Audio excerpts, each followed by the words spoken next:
On se retrouve aujourd'hui pour le démontage et calage sur de la pompe injection sur W210 E290. Donc déjà le premier truc à faire, c'est de débrancher la batterie qui est donc sous le siège passager côté droit. Une fois que vous avez fait ça, on va donc débrancher le débitmètre. Ouais, enfin bon, bref, on va débrancher ça. Ensuite, on va desserrer le collier ici. On va desserrer les colliers de ce truc-là. On va l'enlever. Je vais couper les colliers qui tiennent une durite d'eau. Alors moi j'ai ça parce que j'ai déjà enlevé radiateur de clim. Donc j'ai plus de support pour cette durite. Et je vais aussi enlever le collier qu'on voit pas très bien en gros. Le collier qui tient ce tube en plastique là en bas. Donc vous voyez, il y a le compresseur de clim, bah, il y a le collier à enlever. Et après forcément, on enlève ça. Une fois que vous avez fait ça, il va falloir démonter le visco-coupleur. Donc il faudra une BTR de 8. Si jamais il vient pas, il y a un petit trou dans la pompe à eau qui permet de mettre une clé BTR ou une clé torse sur un truc pour bloquer le fait que il bouge. Moi comme j'ai déjà débloqué une paire de fois, normalement il devrait venir juste avec la BTR. Maintenant on va commencer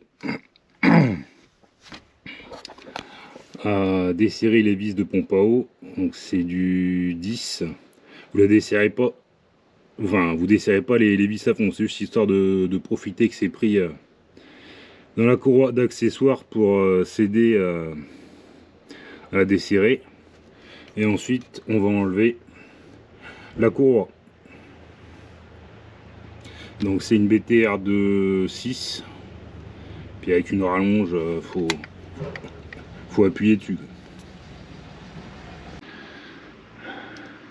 Maintenant on va enlever le tendeur. Donc du 10 qu'il faut maintenir ici à l'arrière. Ici aussi c'est du 10. Et ici il vous faudra une BTR de 17 ou ce que vous avez. Moi comme outil, bah, j'ai soit la BTR, soit j'ai un genre de truc dans ce style là. Bon. Maintenant on va démonter les connectiques ici, les supports là qui tiennent sur le collecteur. Ensuite on va démonter ça, les vis ici qui tiennent le collecteur et le collecteur en lui-même.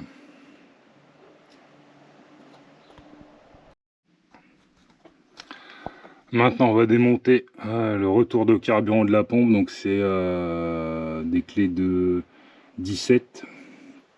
Et ensuite on va démonter le boîtier là. Donc il faut des cruciformes. Il y a 4 cruciformes.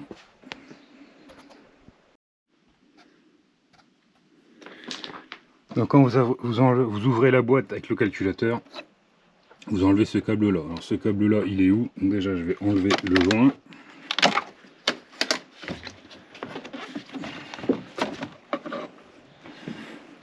Alors, ce câble, c'est le câble qui va à la pompe injection. Donc, hop, il passe là. Et après il passe là en dessous.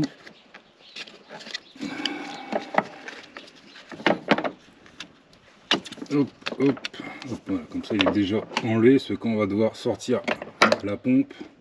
De toute façon, je repréciserai bien avant de sortir la pompe parce que quand on la sort, faut qu'on la pose assez vite fait. Voilà, donc pour le moment, ça c'est enlevé. Donc là, j'ai démonté l'arrivée de carburant de la pompe. Alors les outils que j'ai utilisés. Alors, Pour finir le desserrage, c'était à la multiprise. Et sinon, ce que j'utilise, alors soit c'est une clé, comment ça s'explique? Normalement c'est les clés pour les freins. Et puis il y a aussi une petite clé de 17. Alors avec l'une ou avec l'autre, j'arrive à me débrouiller parce qu'évidemment il n'y a pas de place et puis ça bloque toujours avec ça quoi. Alors, maintenant on va démonter les vis de 10 ici qui maintiennent les durites d'injection. Là aussi.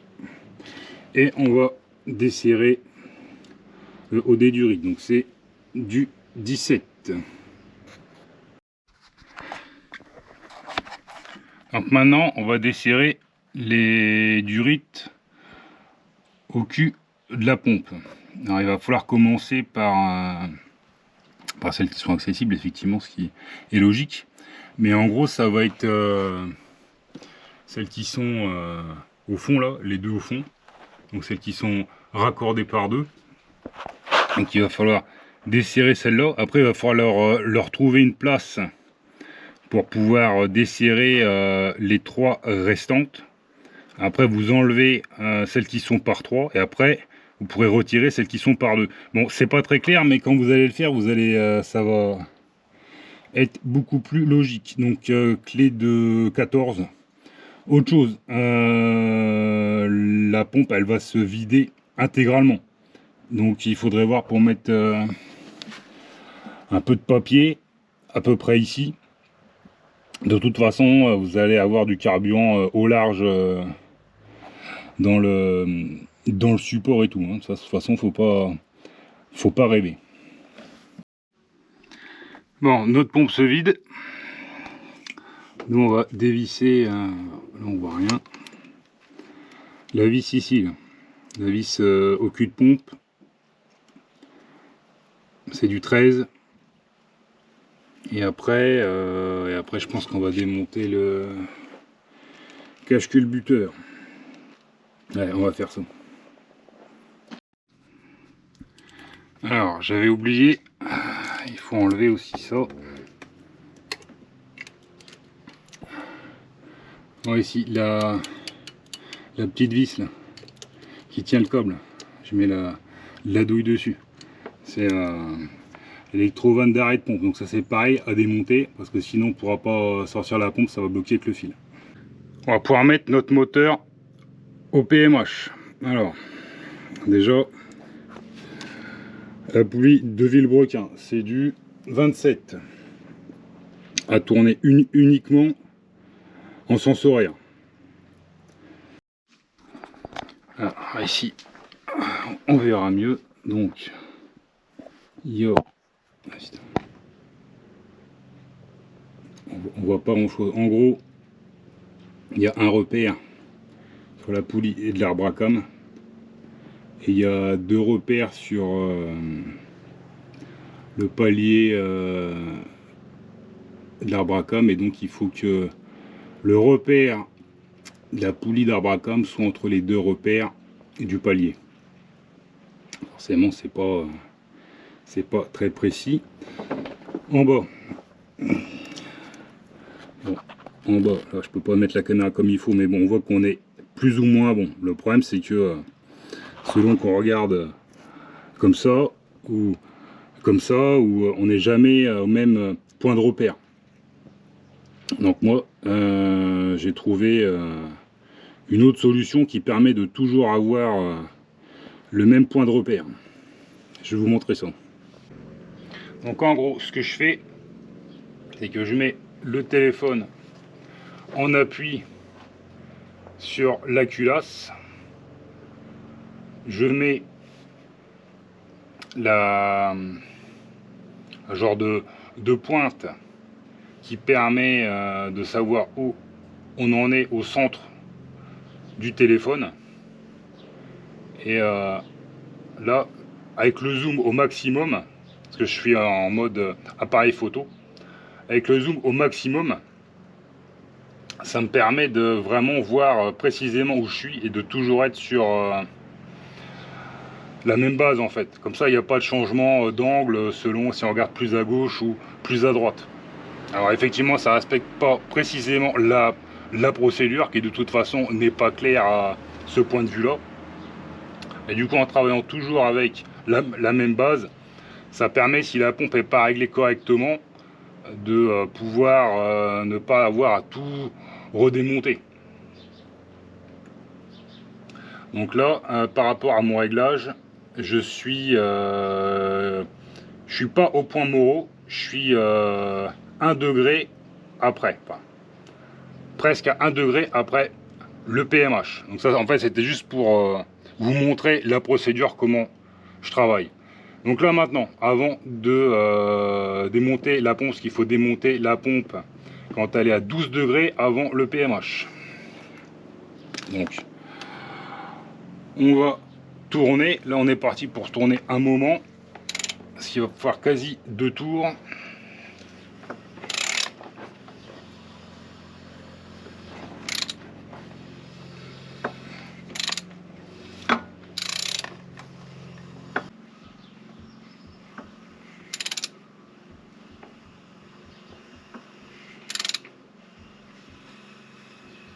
Ok, alors, donc ici en bas, on voit les repères. Bon là, comme ça, à vue d'œil, on est à 15, 16, 17, 18. Là, à vue d'œil, on est à 18. Donc je vais refaire la même technique que je fais avec le téléphone et je vais me mettre à 12.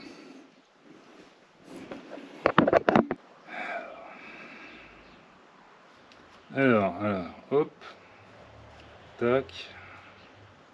Maintenant, il faut jouer avec la lumière, parce que si on en a trop, ça va pas. Si on en a pas assez, on voit rien. Donc là, je serai à 10, 11, 12, 13. Là, je serai à 13. Je vais vous montrer dès que je suis sur le bon réglage. Donc là, il faudra mettre un tout petit coup. Le problème, c'est que le téléphone, malheureusement, s'il est tout seul, il tombe. C'est un petit peu chiant. Alors là, il faut vraiment y aller tout doucement.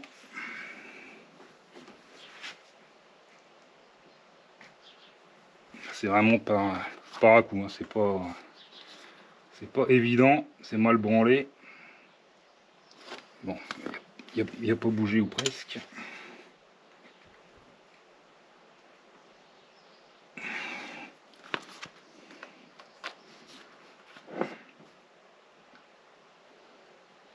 « 10, 11, 12. Là, je suis entre 12 et 13.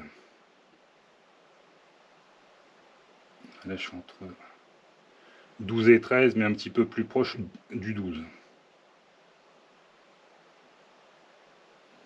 Je vais essayer de juste en remettre un poil.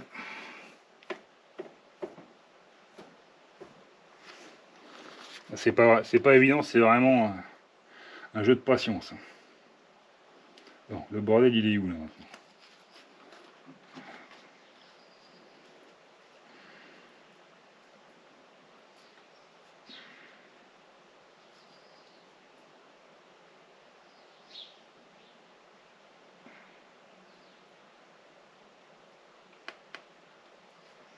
C'est toujours un truc qui coince, hein, bah, vu qu'il n'y a pas un outil qui est fait pour.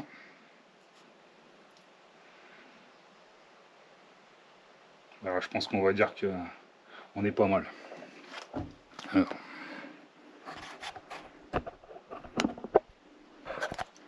Je vais remettre le téléphone.